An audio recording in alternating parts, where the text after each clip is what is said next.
अस्सलाम वालेकुम पाक व्हीलर्स। मेरा नाम है सुनील मांझी और मैं पाक व्हील्स वीकली के एक और एपिसोड के साथ आपकी खिदमत में हाजिर हूँ। आज का एपिसोड हम कराची से रिकॉर्ड कर रहे हैं बिकॉज मैं कराची किसी काम के सिलसिले में आया था, लेकिन मैंने कहा कि आप लोगों से जो हफ्तावार मुलाकात होती है इसका सिलसिला नहीं टूटना चाहिए। तो अगर आपको साउंड में या लाइट में कोई इशू आए तो उसको थोड़ा बर्दाश्त कीजिएगा मेरे साथ, लेकिन मैं कोशिश ये करूँगा कि आप लोगों को जो तमाम इन्फॉर्मेशन हम वीकली में देते हैं वो देते रहें।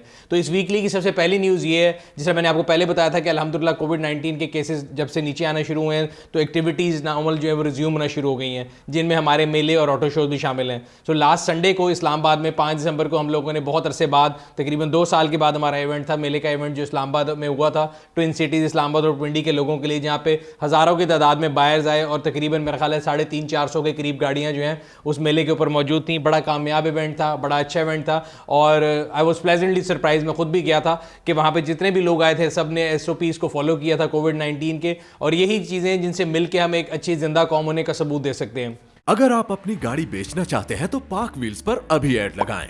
डे लाइट में पिक्चर्स लें, ऐड पर गाड़ी की मुनासिब कीमत रखें, गाड़ी की मुकम्मल तफसील लिखें और एक्टिव फोन नंबर देकर ऐड पोस्ट कर दें। क्विक ऑफर के लिए अपना ऐड फीचर करवाएं और 40 लाख जेन्युइन खरीदारों तक रसाई हासिल करें। अब इस संडे को जो कि 12 दिसंबर है, सेम वेन्यू पे 2F2F ट्रैक के ऊपर इस्लामाबाद का ऑटो शो होने जा रहा है। ऑटो शो जो होता है वो बड़ा एक सिलेक्टेड किस्म का इवेंट है। मेले में आप गाड़ी खरीद बेच सकते हैं, बट ऑटो शो जो एक स्टैटिक इवेंट होता है जहाँ पे हम कोशिश करते हैं कि आपके लिए, आपकी फैमिलीज़ के लिए एक ऐसा फन फील्ड डे लेके आएँ जहाँ पे ऑटो एंथुसियास्ट इकट्ठे होकर अपने पैशन को शेयर कर सकें।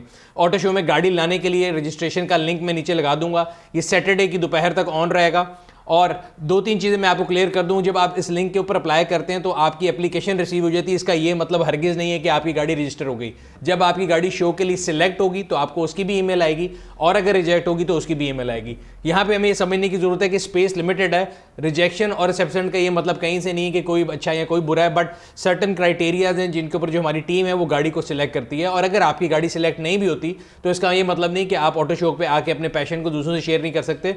मैं भी और आप भी दोनों वहाँ पे आके लोगों के इस फैशन को देख सकते हैं कि लोगों ने गाड़ियाँ किस तरह रखी हुई हैं। इसमें हमेशा की तरह क्लासिक्स, एग्जॉटिक्स, बाइक्स और जीप्स का सेक्शन जो है 4-5 सेक्शन होते हैं, वो इस दफ़ा भी होंगे। 2-3 रूल्स मैं आपको बताता चलूँ। एक तो कोविड-19 के SOPs आपको ज़रूर फॉलो करने हैं। दूसरी चीज़ ये है कि वहाँ पे कोई बर्न आउट, कोई स्टंट अलाउड नहीं है, बिकॉज ये फैमिलीज़ का इवेंट और मैं नहीं चाहता कि मेरे, आपके और बाकी लोगों के बच्चों की जो ज़िंदगी है वो किसी तरह ख़तरे में आए। और तीसरी चीज़ ये है कि जिन लोगों ने गाड़ी रजिस्टर कराई है और उनको एक्सेप्टेंस का मैसेज आया है, सिर्फ उनकी गाड़ियाँ अंदर डिस्प्ले पे खड़ी होंगी। बाकी अक्सर लोगों का सवाल होता है कि जी कोई टिकट है आके देखने के लिए, आने के लिए कोई और एंट्री का क्राइटेरिया है। एज अ स्पेक्टेटर आपको आने के लिए कोई एंट्री क्राइटेरिया नहीं है, कोई आपके लिए टिकट नहीं है। सिर्फ क्राइटेरिया ये है कि आप कोविड-19 के SOP पूरे करें, अपना और दूसरों की ज़िंदगी का ख्याल रखें, और स्टंट्स जो हैं, इस तरह की चीज़ें जो हैं उनसे इज्तनाब करें। मिलजुल के हम लोग जो है कोविड-19 से फाइट कर सकते हैं और ये हमारी ज़िंदगियां जो हैं उसको नॉर्मलाइजेशन की तरफ ला सकते हैं। सो इंशाल्लाह ताला आप लोगों से मुलाकात होगी 12 दिसंबर को इस्लामाबाद 2F2F ट्रैक पे, जहाँ पे इस्लामाबाद का ऑटो शो होने जा रहा है, और मैं भी इंशाल्लाह ताला वहाँ पे ज़रूर रहूँगा और आप सब लोगों से वहाँ मुलाकात होगी। अगली न्यूज़ की तरफ चलते हैं। हम आपको हमेशा बताते रहते हैं कि जो पेट्रोल के रेट्स ऊपर और नीचे जाते रहते हैं पाकिस्तान में, उसके बारे में लोगों को बड़ी परेशानी होती है कि शायद जो है ग्लोबल मार्केट से फ़ौरन हमारी मार्केट में ट्रांसलेट हो जाएं। और काफ़ी लोग जो हैं वो कहते हैं जी बैरल के जो रेट है वो 85 पे गया था और अब $15 नीचे आ गए तो फ़ौरन इंस्टेंटली हमारी गवर्नमेंट नीचे कर दे। सो गवर्नमेंट की एक लिमिटेशन ये आपको समझने की ज़रूरत है कि वो पेट्रोल जब इंपोर्ट होता है तो उसमें लैग टाइम है, और पेमेंट को मिला के तकरीबन 20 दिन का लैग है अगर आपने कन्वर्ट करके देखना हो पाकिस्तानी मार्केट को ग्लोबल मार्केट से। अब मेरे ख्याल से ये टाइम आ चुका है कि अगले आने वाले दिनों में गवर्नमेंट को वो रिलीफ, गवर्नमेंट को लोगों को देना चाहिए। अब वो कितना रिलीफ देंगे, कितना नहीं देंगे, 2-3 चीज़ें हैं। एक तो पेट्रोलियम लेवी है, एक सेल टैक्स है जिससे गवर्नमेंट प्ले करती रहती है। अभी का जो व्लॉग है उसमें ये लिखा हुआ है कि सेल टैक्स 0 कर दिया गया है। आगे आने वाले दिनों में जब ऑब्वियसली गवर्नमेंट के पास क्वेश्चन होगा वो सेल टैक्स को फिर ऊपर करेंगे।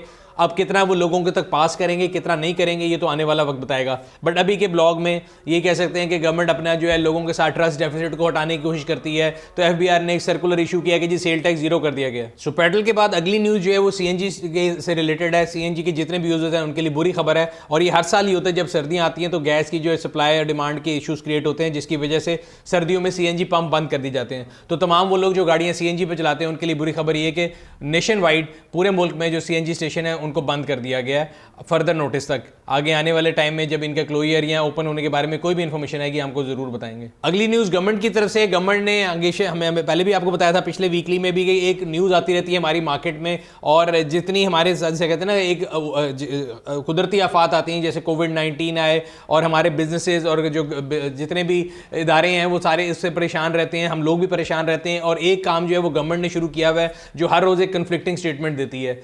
लास्ट जब ऑटो पॉलिसी आई, बजट आया, उन्होंने कहा कि जी हमने इलेक्ट्रिक गाड़ियां खोल दी हैं और हम चाहते हैं कि दुनिया से इन्फ्लक्स हो इलेक्ट्रिक गाड़ियों की जो मिनिमम डाउन पेमेंट है उसको कम कर दिया गया। और एक बड़ी जिसे कहते हैं ना इंडस्ट्री फ्रेंडली पॉलिसी आई जिसमें ऑटो मैन्युफैक्चरर भी बड़े खुश थे और कंज्यूमर भी बड़े खुश थे। बट आहिस्ता आहिस्ता टाइम गुजरने के साथ साथ वो जितने मराहत लोगों को दी गई थी वो वापस ले ली गई, जिसमें नंबर 1 जो फाइनेंसिंग फैसिलिटी थी कि जी 15 लाख मिनिमम डाउन पेमेंट होगी और गाड़ी आपको मिल जाएगी। पहले तो एक सर्कुलर आया स्टेट बैंक का, वो ख़त्म किया गया। शौकत अजीज साहब ने एक स्टेटमेंट दी थी कि जी ये जो पुरतेईश अशियाँ हैं, जिस तरह की गाड़ियाँ बहुत ज़्यादा पाकिस्तान में आ रही है तो हम इसके ऊपर जो रेगुलेटरी ड्यूटी लगाएंगे, उन्होंने इशारा दिया था, बट उसके बाद एक खामोशी हो गई थी। अब पिछले हफ्ते मैंने आपको बताया था कि फिर आपने कहीं सोशल मीडिया पे, टीवी चैनल पे हर जगह लिखा होगा कि जी CBU यानी कंप्लीटली बिल्ड यूनिट जो कि इंपोर्टेड होती हैं गाड़ियाँ, उनके ऊपर बैन लगने जा रहा है। उसके बारे में हमने 3-4 सवाल उठाए थे कि आया यूज्ड के न्यू, दूसरा क्या उन इदारों के लिए जिनके पाकिस्तान में शोरूम है उनके लिए होगा कि हर बंदे के लिए होगा, तीसरा जो गवर्नमेंट ने इलेक्ट्रिक पॉलिसी के बारे में इतना वावेला और शोर मचाया था कि हम पूरी दुनिया में लोग इलेक्ट्रिक गाड़ियाँ ले रहे हैं, हम भी पाकिस्तान में इलेक्ट्रिक गाड़ी सस्ती करेंगे, तो उसका अभी तक हमें जवाब नहीं मिला। फिर मैं थोड़ा बहुत पढ़ता रहता तो मेरा एक अपना अंदाज़ा ये है कि एक तो जो CBU लोगों का ख्याल है ना, बैन का वर्ड बैन नहीं होगा बट उसकी टैक्सेशन इतनी ज़्यादा कर लेंगे कि वो डिस्करेज हो जाएगा। सो सुनने में ये आ रहा है कि शायद जो गवर्नमेंट है वो एक मिनी बजट लेके आ रही है और उसमें रेगुलेटरी ड्यूटी RD लगा के जो गाड़ियाँ हैं, जो इंपोर्टेड गाड़ियाँ CBU यूनिट्स हैं, उनको महंगा कर दिया जाएगा। मेरा पॉइंट ऑफ व्यू ये है कि ठीक है, गवर्नमेंट का अपना प्रोडक्टिव है, उनको बिल्कुल कर सकते हैं या नहीं भी कर सकते, लेकिन मुझे लगता है कि इलेक्ट्रिक गाड़ियों के साथ ये करना फिर ज़्यादती होगी, बिकॉज पाकिस्तान में कोई भी इलेक्ट्रिक गाड़ी नहीं बनती। और जहाँ हम दुनिया में हर तरफ वावेला में चाह रहे हैं कि जी हम इलेक्ट्रिक गाड़ी के बड़े फेवर में हैं और हम इको फ्रेंडली नेशन है और हम दुनिया के साथ चल रहे हैं, तो वहाँ पे ऐसे मौके पे मेरे ख्याल से इलेक्ट्रिक गाड़ी पे ये जो बैन है ये गलत होगा। देखते हैं आने वाले दिनों में क्या होता है, मैं आपको साथ साथ जरूर अपडेट करता रहूंगा। अगली न्यूज़ MG को लेके है। आपको पता है जितने भी पाकिस्तान में ऑटो मैन्युफैक्चरर हैं सब ने गाड़ियों की प्राइसेस बढ़ाई थी और मैं बड़े अरसे से वेट कर रहा था कि MG वाले बड़े खामोशी से बैठे हैं, बट MG वाले जब आते हैं तो बड़े धूमधाम से आते हैं और उन्होंने गाड़ी की प्राइस इंक्रीज़ कर दी है और मतलब वो इतनी ज़्यादा इंक्रीज़ हुई है एकदम कि लोग परेशान हो गए हैं। सो सबसे पहले पाकिस्तान में जब MG लॉन्च हुई थी तो 5485 उसकी एक प्राइस थी और उसके बाद 57 समथिंग की एक प्राइस आई, 5785 आई। बट और अभी तक मैं आपको बताता चलूँ जो 5785 वाला कोई भी यूनिट मार्केट में डिलीवर नहीं हुआ। तमाम गाड़ियाँ जो कि 5485 की इनवॉइस वाली थी वही डिलीवर हुई। 85 है या 79 है, वो डिपेंडिंग अपॉन आपकी डेस्टिनेशन क्या है, कराची इस्लामाबाद फ्रेट का फ़र्क है, लेकिन 54 समथिंग की वो गाड़ी थी। और आपने कभी सोशल मीडिया पे ये भी पढ़ा होगा कि 12,000 यूनिट MG ने बुक कर ली ये वो, तो आज तक 9,000 यूनिट जो है वो उनका जो है ना MG वालों ने टोटल डिलीवर किए हैं और वो तमाम 5485 पे हैं। अब मैं आपको दोनों साइड ऑफ स्टोरी सुनाता हूँ। अगेन मैं हमेशा आपको बताता हूँ कि मैं कंज्यूमर की आवाज़ बनने की कोशिश करता हूँ और मैं चीज़ों को इन्वेस्टिगेट करता हूँ। और मैंने उनसे पूछा भी है, MG वालों को भी रीच आउट किया। 4-5 हमारे कंज्यूमर है जिनके डिफरेंट केसेस थे, जो उन्होंने कहा कि जी हमें गाड़ी इन्होंने कंपनी ने डिले की, हमने अप्रैल में पेमेंट कर दी थी, गाड़ी नहीं आई अक्टूबर तक। अक्टूबर में हमें फ़ोन करके कहा गया कि जी डिफरेंस ऑफ पेमेंट जमा कराएं, फिर हमने डिफरेंस भी जमा करा दिया। और अब आके वो जो एक फार्मूला आपके सामने स्क्रीन पे चल रहा है कि अगर आपकी गाड़ी दिसंबर में डिलीवर होगी तो आपने 2 लाख एडिशनल देने हैं, अगर आपकी जनवरी में डिलीवर होगी तो आपने 5 लाख एक्स्ट्रा देने हैं, और जनवरी 2022 के बाद वालों ने 8.5 लाख एक्स्ट्रा देने हैं। तो ये एक अजीब सी जो है ना, सारी कंपनियों ने खैर फार्मूले बनाए हैं। इस पे लोगों का एतराज़ ये था कि जी अगर हम फरवरी में या मार्च में अप्रैल में गाड़ी की पेमेंट देकर आ चुके हैं और आपने डिले किया तो हम किस चीज़ के लिए एक्स्ट्रा पैसे दें। तो MG वालों को मैंने पूछा कि भाई ये तो वाकई बड़ी ज़्यादती है, अगर एक बंदा पूरी पेमेंट आपको दे के आ चुका है 5485 पे, तो आपने उनसे एक्स्ट्रा पैसे कैसे मांगे। अब उन्होंने एक डिवीजन बना दी है, वो कहते हैं जी 5485 वाली गाड़ी MG HS थी और उसके बाद जो 5785 है उसका नाम MG एक्सक्लूसिव है। MG HS अलग है और HS एक्सक्लूसिव ऐसा समझ लें कि एक साइलेंट फेस लिफ्ट है। तो उनका कहना है कि जी हमने 9,000 गाड़ियाँ जो है ना 5485 की प्राइस पे दी हैं, उनमें से अभी 800 गाड़ियाँ रहती हैं जिन लोगों के अप्रैल मार्च के केसेस से। तो वो उनकी कमिटमेंट ये है, ये मैं आपको ऑफिशियल वर्ड बता रहा हूँ, उनका मेरी जिम्मेदारी नहीं है। मैंने उनसे जो सवाल पूछे उनके जवाब में उन्होंने कहा जी आप बिल्कुल ठीक कह रहे हैं, अगर हमारी वजह से डिले हुआ है तो हम वो 800 गाड़ियाँ जो हैं लोगों की, मुझे नहीं पता वो किन की हैं, लेकिन वो 800 गाड़ियाँ हम 5485 पे देंगे जो कि एक्सक्लूसिव पैकेज नहीं है।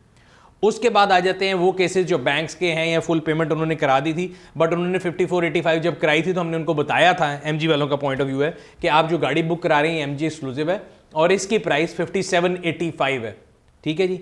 तो उस केस में जब गाड़ी आएगी तो फिर जो प्राइस होगी वो लागू होगी। अब मैं आपको बताता चलूँ, मैं हमेशा आप लोगों को बताता है और लोग जो है ना फॉलो नहीं करते बात को, कि CB यूनिट यानी कंप्लीटली बिल्ड यूनिट जो होता है ना, उस पर कंज्यूमर के राइट जीरो हैं। मतलब आपको डिले भी होगी गाड़ी, आपको कोई काइबोर प्लस 3% नहीं मिलेगा, लोकल गाड़ी में मिलता है। आपकी जब गाड़ी पहुंचेगी, जो आप एक PBO साइन करके देते हैं, उसके ऊपर आपने लिख के दिया हुआ है कि जो फाइनल प्राइस का इतलाक होगा वो आपको देनी पड़ेगी। सो अगर बाय बुक देखा जाए तो MG वाले आपसे 8 छोड़ के 16 लाख भी मांग लेंगे तो वो ज्यादती उस लिहाज से नहीं। अगर आप बाय लॉ पूछें, मुझे लोगों ने पूछा जी हम कंज्यूमर कोर्ट में ले जाएं तो उसके लिए क्या हमारा जो है गेटवे है, या किस तरह करेंगे ये वो, तो कंज्यूमर कोर्ट में जाएंगे, किसी भी कोर्ट में जाएंगे तो एक कॉन्ट्रैक्ट है जो आपने साइन किया, तो उस कॉन्ट्रैक्ट में वो आपको खोल के दिखा देंगे कि आपने लिख के साइन करके दिया हुआ है कि at the time of arrival company आपसे जो प्राइस कहेगी आपको देनी पड़ेगी। तो वो तो हो गया लीगल पॉइंट ऑफ व्यू। तो मेरे ख्याल से लीगल में तो आई डोंट थिंक कि मुझे कोई इतना खास वो नजर आता है। अब एक आ जाती है मोरालिटी की बात। मोरालिटी में येस आई एग्री कि आप हर रोज़ प्राइस नहीं बढ़ा सकते, और उनका कहना ये कि जी हमने टोटल पाकिस्तान में 12,000 गाड़ियाँ बुक की, 9,000 गाड़ियाँ हमने एक ही प्राइस पे दी हैं, तो मोरालिटी वाइज हम बड़े ठीक हैं। ये 3,000 गाड़ी जो आखिरी है, इसमें अनफॉर्चुनेटली अगर आप डॉलर का रेट देखें 155 पे इन लोगों ने हमें पेमेंट दी थी, आज 180 का डॉलर का रेट है, आप उसको भी देख लें तो हमने तो पूरा लोगों को डेंट पास नहीं किया। ये MG का पॉइंट ऑफ व्यू है, मेरा नहीं है। अगेन नीचे अगर आपने कुछ भी अच्छे कलमात का इज़हार करना है मेरे लिए ना कीजिएगा, उनके लिए कर लें बेशक, लेकिन मेरा पॉइंट ऑफ व्यू है कि मैंने आपके सारे सवाल उनसे पूछे हैं। तो खैर जो एक्सक्लूसिव वाला मसला है, एक्सक्लूसिव वाले में वो कहते हैं जी वो तो उनको पहले से पता था कि 5785 आपने देखने हैं, तो आपने 54 दिया था, 3 लाख तो आपने उसका डिफरेंस दिया। अब जब गाड़ी पहुंच गई है तो उसकी जब ड्यूटी गई है डॉलर्स में और इंपोर्ट हुई है तो प्राइस ज़्यादा है, तो मिनिमम हमने 2 लाख आपको दे दिया। तो जो 5485 पे लेके आए थे उन्होंने पहले 3 लाख जमा कराया 5785 पे पहुंचने में, लेकिन जब गाड़ी पहुंची और उसकी ड्यूटी जब जमा कराई तो वो ऑलरेडी ज़्यादा हो चुकी थी। सो इस लिहाज से उन्होंने वो कह रहे हैं कि 2 प्राइस इंक्रीज नहीं है। अक्सर लोगों ने मुझे जो कांटेक्ट किया उन्होंने कहा जी हमने 5475 दिए, इन्होंने हमसे 3 लाख मांगे, हमने दे दिए, अब ये 2 लाख और क्यों मांग रहे हैं। कंपनी कहती है भाई आपने 54 जब दिए थे हमने आपको तभी बताया था कि गाड़ी 57 की एक्सक्लूसिव, तो उसमें तो कोई इंक्रीज नहीं था, आपने 3 लाख हमारे देने थे। अब जब एक्सक्लूसिव पहुंच गई है तो ड्यूटी बढ़ गई है और डॉलर बढ़ गया, तो हम आपसे 2 लाख मांग रहे हैं मिनिमल केस में, अगर आपकी दिसंबर तक की डिलीवरी है। जनवरी की है तो वो आपसे फिर ज़्यादा पैसे मांग रहे हैं, और उससे आगे की है तो उससे ज़्यादा मांग रहे हैं। सो ये एक फॉर्मूला उनके लिहाज से जस्टिफाइबल है। मैंने उनसे हर पॉसिबल केस के बारे में सवाल पूछा है, उनका कहना ये था कि they are really sorry, it's quite unfortunate, और वो इस बात पे शर्मिंदा भी हैं, उनको इस चीज़ का एहसास भी है कि उनके कस्टमर डिस्टर्ब हो रहे हैं। बट अगेन उनका कहना ये कि जी अगर आप हमारी ट्रैक रिकॉर्ड देखें कि 9,000 गाड़ी वर्सेस 3,000 गाड़ी, तो हमने पूरी कोशिश की है। मैंने उनसे ये भी सवाल पूछा कि मुझे ये लगता है कि आपने 3,000 गाड़ी वाले से ना पिछले जो 9,000 वाली गाड़ी थी वो आपने सस्ती दे दी, बट अब इनको महंगा दे के आप अपना जो इवन आउट कर रहे हैं। जिसके जवाब में उन्होंने कहा कि जी आप हमारे BL उठा के दे सकते हैं, जिस भी कस्टमर को हम गाड़ी देंगे उसके ऊपर पूरी ड्यूटी कैलकुलेशन लिखी होती है, और आप पुराने BL को भी कंपेयर कर लें तो जो डिफरेंस हम कंज्यूमर से ले रहे हैं उससे ज़्यादा हमारी कॉस्ट ऊपर गई है। तो वो भी मैं कोशिश करूँगा कि BL आपके साथ अगले वीकली में शेयर कर लूँगा और देख लेंगे कि उनकी बात में कितनी हकीकत है।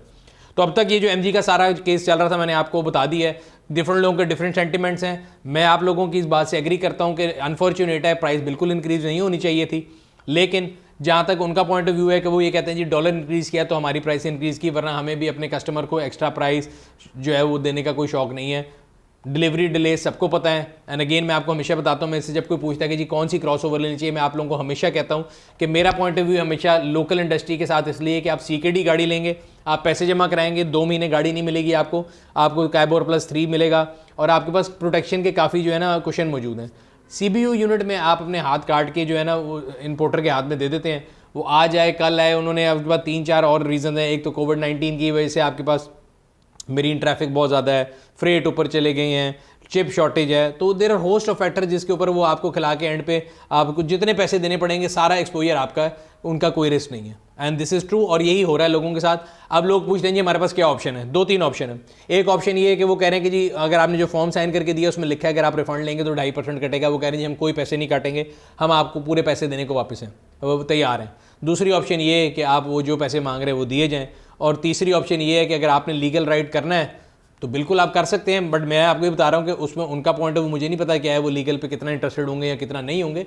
मेरा पॉइंट ऑफ व्यू है कि मुझे लगता है कि मेरी इन्फॉर्मेशन के मुताबिक को उसमें आपने ऑलरेडी कॉन्ट्रैक्ट साइन किया हुआ है जिसमें आपने खुद ही कहा हुआ है कि जो प्राइस फाइनल एप्लीकेबल होगी वो आपको देनी पड़ेगी। अगली न्यूज़ टायर को लेके है। इंपोर्टेड टायर्स जो है वो महंगे होने जा रहे हैं। अगेन पॉइंट ये है कि डॉलर महंगा हो रहा है, हमारे मुल्क में जो भी चीज़ इंपोर्ट होती है उसकी प्राइस ऊपर जाएगी। दूसरा ड्यूटीज़ ऊपर जा रही हैं बिकॉज गवर्नमेंट जो है वो डिस्करेज करना चाहती है इंपोर्टेड गुड्स को, बिकॉज हमारा जो ट्रेड बैलेंस है वो ख़राब होता है, ट्रेड डेफिसिट में जाते हैं। As a nation we are on whole, अगर हम देखें तो हम ज़्यादा चीज़ें इंपोर्ट करते हैं जितनी हम एक्सपोर्ट करते हैं उससे, तो हमारा जो ट्रेड बैलेंस है वो ख़राब होता है। उसको रोकने के दो तरीके हैं, या तो आप अपनी एक्सपोर्ट बढ़ा रहे हैं जो कि बढ़ नहीं रही, और इसको फिर काउंटर करने के लिए गवर्नमेंट जो है वो इंपोर्ट्स के खिलाफ जो है थोड़ा क्रैक डाउन कर रही है, उनको डिस्करेज कर रही है। डिस्करेज करने का बेसिक तरीका ये है कि या तो पोर्ट पे डिलेज होते हैं, लोगों को जो है तंग किया जाता है, या फिर ड्यूटी बढ़ा दी जाती है। जैसे कि गाड़ियों के बारे में भी कहा जा रहा है, मैंने आपको पिछली न्यूज़ बताई थी कि CBU यूनिट के जो इंपोर्ट है उस पर प्राइस बढ़ा दी जाएगी, ड्यूटी बढ़ा दी जाएगी, रेगुलेटरी ड्यूटी लगा दी जाएगी। इसी तरह टायरों की जो प्राइस है वो भी तकरीबन 25% ऊपर जा रही है। और अगेन टायर के अलावा अगर आप किसी भी पार्ट की बात करें, आपको जनरली देखेंगे पिछले 1-2 सालों के अंदर गाड़ी के पार्ट्स जो हैं वो बहुत ज़्यादा महंगे हो गए हैं। और उसमें पहली रीज़न, सबसे फॉरमोस्ट रीज़न जो है वो डॉलर का महंगा होना है। दूसरी चीज़ उसके साथ ड्यूटीज़ का ऊपर जाना है। तो इन दोनों का फैक्टर को जब आप इकट्ठा करते हैं तो जो प्राइस है कंज्यूमर के लिए बहुत ऊपर चली जाती है। अगली न्यूज़ जो है वो गवर्नमेंट के 2 इकदाम को लेके। पहला इकदाम जो है वो ई-टैग या एम-टैग, ई-टैग तो पहले होता था, अब एम-टैग हो गया। मोटरवे के ऊपर अगर आप देखें, मैं अक्सर आपको बताता हूँ कि मैं बहुत ज़्यादा ट्रैवल करता हूँ, तो टोल प्लाजाज के ऊपर जो कंजेशन थी ना वो एक बहुत बड़ी परेशानी का जो है ना वजह बनती थी। और दूसरी तरफ हमारे मुल्क में स्मॉग का इशूज़ भी है। जब इकट्ठी बहुत ज़्यादा गाड़ियाँ इकट्ठी होती हैं तो पोल्यूशन, नॉइज़ पोल्यूशन और जो आपकी एटमॉस्फेरिक पोल्यूशन है वो बहुत ज़्यादा हो जाती है। तो लाहौर हाई कोर्ट ने एक जो है फैसला दिया है जिसके मुताबिक 7 दिसंबर के बाद मोटरवे के ऊपर कोई भी गाड़ी एम-टैग के बगैर ट्रैवल नहीं कर सकती। अगेन मेरे ख्याल से बड़ा खुशाइन बात है, ताकि हम जो है ना डिजिटाइजेशन ऑफ इकोनॉमी के ऊपर जाएं, बजाय इसके कि हर दफ़ा गाड़ी आए और वहाँ पे 200 गाड़ी की लाइन लगी और हर दफ़ा वो डंडा उठे और फिर वो जाए और वो पैसे पकड़ाए और बहुत ज़्यादा टाइम ज़ाया होता है। खासतौर पर अगर आप मोटरवे पर ट्रैवल कर रहे हो तो जितना आपका फाइनल डेस्टिनेशन का टाइम होता है उसका 30-40% तो आपको यहाँ पे पहुँच के टोल प्लाजा पर लग जाता था। तो एक अच्छा इकदाम है। अब उसको करने का तरीका कैसे है, 1-2 दिन अभी मैंने देख रहा था लोग बड़े डिस्टर्ब हो रहे थे कि जी गाड़ियों का रश लगा हुआ है, हर गाड़ी पे एम-टैग लगाने के लिए बूथ कम है। तो मेरा पॉइंट ऑफ व्यू ये है कि गवर्नमेंट ने बड़ा अच्छा एक एक्शन लिया है कोर्ट के कहने पे, मोटरवे पुलिस ने। लेकिन उनको चाहिए ये कि जो टोल के जो बूथ है ना वो देखें, अगर मैं मोटरवे पे एंटर करूंगा तो फिर उस बूथ का क्या फ़ायदा है। जो आपने रेस्ट एरिया में बूथ लगाए दे आर यूजलेस। आपको ये चाहिए कि शहर के अंदर जिस तरह मोबाइल के कार्ड्स मिलते हैं, आपने उसका टॉपअप भी तो मोबाइल के साथ रखा हुआ है, उसी तरह आप हर स्टोर के ऊपर वो एम-टैग मिलना शुरू हो जाए, इसमें कोई इतना इशू नहीं है। तो उसके अंदर बेहतरी की जा सकती है। बट ओवरऑल मेरे ख्याल से एक अच्छा स्टेप है। थोड़ी सी तकलीफ होगी लेकिन विद टाइम ये चीज़ें बेहतरी की तरफ आ जाएंगी। दूसरा जो अगर न्यूज़ देखें तो मैंने ये देखा कि लाहौर के अंदर 2-3 बड़े अच्छे इकदाम किए हैं ट्रैफिक पुलिस ने अगेन कोर्ट के ऑर्डर के ऊपर। एक तो वन वे की खिलाफ वर्जी के ऊपर 2000 रुपये फ़ाइन है, जो कि मेरे ख्याल से बहुत अच्छी चीज़ है, बिकॉज जब तक हम लोग एक डिटरेंट क्रिएट नहीं करेंगे हमारी ट्रैफिक जो है वो बेहतर नहीं होगी। इसी तरह एक और हैवी फाइन उन्होंने इम्पोज कर दिया अगर आप ड्राइविंग लाइसेंस कैरी नहीं करेंगे। अगेन मेरा इस पर थोड़ा डुअल किस्म का वो है, दुनिया डिजिटाइजेशन पे जा रही है और ज़रूरी नहीं कि आप हर वक्त अपना कार्ड या अपना जो है अपने पास रखें, आप ऑनलाइन भी चेक कर सकते हैं। बट अनफॉर्चुनेट दो अभी रूल ये कहता है कि जी आपको अपना ड्राइविंग लाइसेंस अपने पास रखना पड़ेगा, वरना आपको उस पर भी 2000 रुपये फाइन होगा। एंड पे चलते हैं पार्कफील्ड ऑटो स्टोर की मैसेज तरफ। पार्कफील्ड ऑटो स्टोर के मैसेज मैं आप लोगों को हमेशा बताते रहता हूँ, ऐसी प्रोडक्ट जो कि मुझे लगता है कि बड़ी यूजेबल है या मैं खुद इस्तेमाल करता हूँ तो मैं आप लोगों के लिए लेके आता हूँ। गाड़ी की सफाई और उसकी डिटेलिंग का मुझे ज़रा जुनून की हद तक शौक है, तो अक्सर तर जो ज़्यादा प्रोडक्ट है मैं आपके साथ जो शेयर करता हूँ वो डिटेलिंग से रिलेटेड है। तो आज की जो प्रोडक्ट है वो रॉयल ब्लूम का जो है 3-in-1 बंडल है, जिसके अंदर आप गाड़ी का शैम्पू है, टायर पॉलिश है और जिसका डैशबोर्ड स्प्रे है वो शामिल है। एक बड़ी अच्छी प्राइस के ऊपर 999 रुपीज़ के अंदर आप ये बंडल ले सकते हैं। अगर आप भी अभी ऑर्डर करना चाहते हो तो नीचे लगे हुए लिंक के ऊपर क्लिक करके अपना ऑर्डर अभी प्लेस करें। आखिर में पब्लिक सर्विस मैसेज की तरफ चलते हैं। हमने देखा पहले दिनों स्मॉग की वजह से बहुत ज़्यादा एक्सीडेंट होते थे, फॉग की वजह से बहुत ज़्यादा एक्सीडेंट हुए हैं और मोटरवेज़ के ऊपर ख़ास तौर पे काफ़ी ज़्यादा हादसा होते हैं। तो मैं आप लोगों से हमेशा गुजारिश ये करता हूँ कि जब भी सर्दियाँ आएँ 2-3 चीज़ों का ख्याल रखें। अपनी गाड़ी की बैटरी को चेक कर लें, बिकॉज सर्दियों में एक तो गाड़ी की बैटरी जो है बड़ी जल्दी जवाब देती है। दूसरा अपनी गाड़ी के फॉग लैंप्स जो हैं उनको सही कर लें। तीसरा अपने इंडिकेटर और लाइट को मेक श्योर करें कि वो ठीक हो। खास तौर पर जब आप हाईवे पर चल रहे होते हैं तो वो गाड़ी दूसरों के लिए बड़ा हादसे का सबब बन सकती है और आपके लिए भी खतरे का सबब बन सकती है अगर उसकी लाइटें ठीक नहीं हैं। तीसरी चीज़, जब आप हाईवे पर ट्रैवल करें तो कोशिश करें अपने ट्रिप को प्लान करें। खासतौर पे हम लोग जिस तरह अभी पिछले वीक अपने मेले के लिए गए थे तो हमने ऐसे प्लान किया था कि हम वापस डे लाइट में या ज़्यादातर अगर कोशिश करें तो बहुत ज़्यादा लेट ट्रैवल ना करें ताकि फॉग से आप बच सकें। तो आप जब भी अपना ट्रैवल प्लान करें देख के करें। खासतौर पर दिसंबर के महीने में फॉग, आप जितने भी हमारे नेशनल हाईवेज हैं सब पे अक्सर ही जो है ना मसला रहता है फॉग का। तो कोशिश करें कि आप जो है अपने ट्रैवल को वेल प्लान करें, अपनी गाड़ी को इक्विप कर लें जिसके अंदर ख़ास तौर पे आपके फॉग लैम्प ज़रूरी हैं, इंडिकेटर्स का जिस मैंने आपको बताया दोबारा स्ट्रेस करता चलूँ ज़रूरी है। और अगेन हादसा जो है उससे बचने के लिए मैं आपसे हमेशा कहता हूँ कि अपनी गाड़ियों को इंश्योर करा के रखें। अक्सर हम देखते हैं सीसीटीवी फुटेजेस आती हैं कि जी गाड़ी का डेक चोरी हो गया, गाड़ी में से हेड यूनिट निकाल लिया, कोई टायर निकाल के ले गया, या हादसे की सूरत में या गाड़ी चोरी होने की सूरत में हमारे मुल्क के जो हालात हैं। तो इंश्योरेंस एक ऐसी चीज़ है जो कि आपको एक उसके अंदर सेफ्टी फराहम करती है। अब अगेन उसमें पॉइंट ऑफ व्यू होता है, लोग कहते हैं जी कन्वेंशनल इंश्योरेंस जो है या इस्लामिक इंश्योरेंस, ये आपका अपना एक पर्सनल जो है बिलीफ है, उसके लिहाज से आप चूज़ कर सकते हैं। हम लोगों ने एक इंश्योरेंस पेज बना दी है जिसका लिंक मैं नीचे लगा दूंगा, उसमें आप इस्लामिक ऑप्शंस भी हैं, नॉन कन्वेंशनल इंश्योरेंस की ऑप्शंस भी हैं, आप उसको क्लिक करके अपनी गाड़ी को इंश्योर करा सकते हैं एक कंपैटिटिव रेट के ऊपर। ये था आज का वीकली, उम्मीद करते हैं आपको पसंद आया होगा। आपसे अगले हफ्ते फिर मुलाकात होगी। अगर अभी तक आपने हमारे यूट्यूब चैनल को सब्सक्राइब नहीं किया, सब्सक्राइब करें, बेल आइकॉन पर क्लिक करें ताकि आपको आने वाली वीडियो के बारे में नोटिफिकेशन मिलता रहे। कमेंट सेक्शन में अपनी राय से आगाह करते रहा करें। हम लोग कोशिश करते हैं कि आप लोगों की फीडबैक को लेकर अपनी वीडियोज़ को पहले से बेहतर बनाएं। आपसे अगले हफ्ते फिर मुलाकात होगी, तब तक अपना और अपने गिरदन वालों का ख्याल रखिएगा। शुक्रिया।